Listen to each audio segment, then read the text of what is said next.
मैं तो पहले ही पहचान गया था ये साला बनिया इसको भी काट कबाड़ की तरह रद्दी में फेंक रहा था।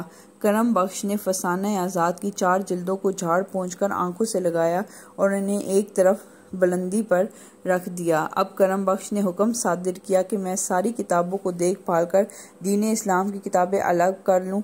अपने दीन की किताबें अपने साथ ले जाएंगे, काफिरों की दुकान में रद्दी के तौर पर नहीं, इन्हें नहीं छोड़ सकते।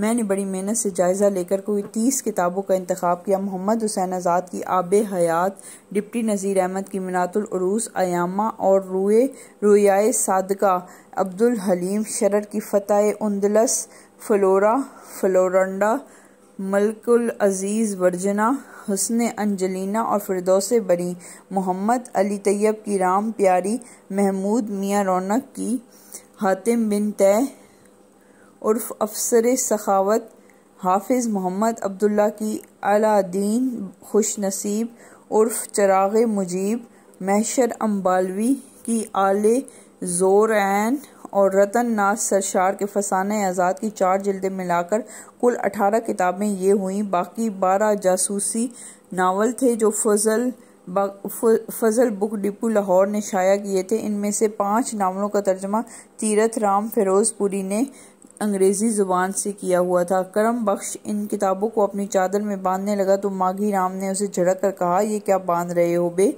साले, थाने में पर्चा न लिखवा दूं कहीं? मेरा माल है, तेरे बाप की जागीर थोड़ी है, हमारे सच्चे दीन की किताबें हैं, तेरे पास कैसे छोड़ दें? करम बख्श ने मुदल्लल जवाब दिया, हमने तेरे दीन का ठेका नहीं लिया हुआ। माघी राम बोला, एक हाथ से पैसे रख दो, दूसरे हाथ से किताबें ले जाओ, यहाँ तो नकद सौदा है। किताबों की कीमत पर माघी राम और करम बख्श ने माबैन बड़ा ज़बरदस्त हिंदू मुस्लिम फसाद हुआ। दोनों की गर्दन की रगें चीख चीख कर फूल गईं और मुंह से झाग के बुलबुले उड़ने लगे। कई घंटा भर की बक चक के बाद 6.5 रुपये पर मामला तय हुआ। 1.5 रुपया तो करम बख्श ने उसी वक्त अदा कर दिया। 5 रुपये कल तक उधार करके हमने 30 किताबें उठा ली। कल सुबह रकम पहुंच जाए। माघी बनिए ने करम बख्श को खबरदार किया, वरना ब्याज लग जाएगा।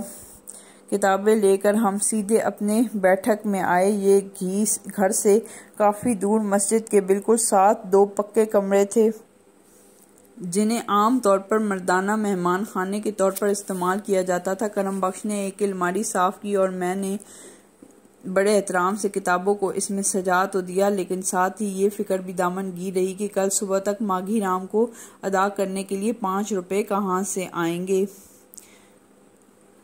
तो 5 रुपये को रोता है। करम बख्श ने मुझे तसल्ली दी, दीन प्यारे के लिए करम बख्श की गर्दन भी कट जाए तो परवाह नहीं। चाचा, गर्दन तो मुफ्त कट जाती है, लेकिन माघी राम तो नकद मांगता है। आखिर 5 रुपये तुम लाओगे कहाँ से? तू फिक्र न कर, करम बख्श ने बड़े वसूख से कहा, ये तो दीन इस्लाम की बात है। रब सच्चे ने तो मुझे मुजरा देखने के लिए भी मुंह मांगे पैसे दिए हैं, लेकिन चाचा कल सुबह तक पैसे मिलेंगे कैसे? मुझे ये खतरा सता रहा था कि अगर कर्ज अदा न हुआ तो माघी बनिया किताबें ही ना वापस ले जाएगा। अजीफा बच्चे, अजीफा। करम बख्श ने दोनों हाथों से चुटकियां बजा बजा कर मजे से कहा, आज रात पुरानी बाउली में 2.5 पहर एक टांग पर खड़े होकर अजीफा पढ़ूंगा। सूरज बाद में निकलेगा, पैसे पहले पहुंच जाएंगे। अपने वजीफे की शान में करम बख्श ने पंजाबी के कुछ बैत गा कर पढ़े। उनमें अल्लाह की हम्द और रसूलुल्लाह सल्लल्लाहु अलैहि वसल्लम की सना भी थी। रसूलुल्लाह सल्लल्लाहु अलैहि वसल्लम का नाम आते ही करम बख्श अपने दोनों हाथ चूम कर आंखों से लगाता और सिसकियां भर भर कर रोने लगता था। करम बख्श को अकीदत मंदी की आग में खोलते हुए पानी की तरह पेचोताप खाते देखकर मैं अपनी अयारी का जाल बिछाकर ताक में बैठ गया और मौका पाकर बड़ी सफाई से उसकी सादा लोही के नहले पर अपनी मक्कारी का दहला दे मारा। वो पिघले हुए मोम का तो तोदा बना बैठा था। मैंने अपने फने आजरी के 2-4 हाथ चलाए और बड़ी आसानी से उसे अपने सांचे में ढाल लिया। सांचा ये था कि खालसा हाई स्कूल कुफर का गहवारा है। इस्लाम के अरकान हमसा की बजाय सिखों के 5 कुक्कों कंघा, केस, कुछ कच्छ, कड़ा, करपान से वास्ता पड़ता है। शब्द गाने पड़ते हैं। असावरी के कीर्तन में शामिल होना पड़ता है, ज़रूरी है। जब जी और अरदास का सीखना भी लाजमी है। गुरु ग्रंथ के पाठ में सरजमीन पर रखकर नमस्कार भी करना पड़ता है और ज्ञानियों, ग्रंथियों, पाठकों और सेवाकारों के मुंह से दिन रात मुसलमानों के खिलाफ मुगालजात भी सुनना पड़ती हैं। अपना दीन बचाने के लिए ज़रूरी है कि मैं इन ख़तरात में मुब्तला होने से पहले अपना ईमान मजबूत कर लूँ और दोबारा स्कूल जाने से पहले कुछ दिन लगा कर वो बसीरत अफरोज़ किताबें पढ़ लूँ जो हम इतनी मेहनत से माघी राम के पंजे से छुड़ा कर लाए हैं। करम बख्श तो पहले ही रसगुल्ले की तरह दीन इस्लाम के शीरे में लुथड़ा हुआ बैठा था। मेरी चर्ब ज़बानी के जाले में वो मकड़ी की तरह फिट हो गया। इसने मेरे दीनी जज्बात पर मुझे शाबाश दी और बड़ी रिक्कत से मुझे अपने मुर्शद के कुछ आरिफाना बैत तरन्नुम से सुनाए, जिनका मतलब कुछ इस तरह का था कि दीन के इल्म में गोता खाओ तो मोती मोंगा पाओ, दुनिया के अलूम में खो जाओ तो मुर्दार हड्डियां कमाओ और कुत्तों की तरह बैठकर सारी उम्र चबाओ। एक पंथ दो काज, आम के आम गुठलियों के दाम। स्कूल को भी सलाम, मास्टर मंगल सिंह से भी निजात और 30 नावलों की दुनिया आगे पीछे आबाद। अब मैं सुबह सवेरे तैयार होकर घर से स्कूल जाने को निकलता।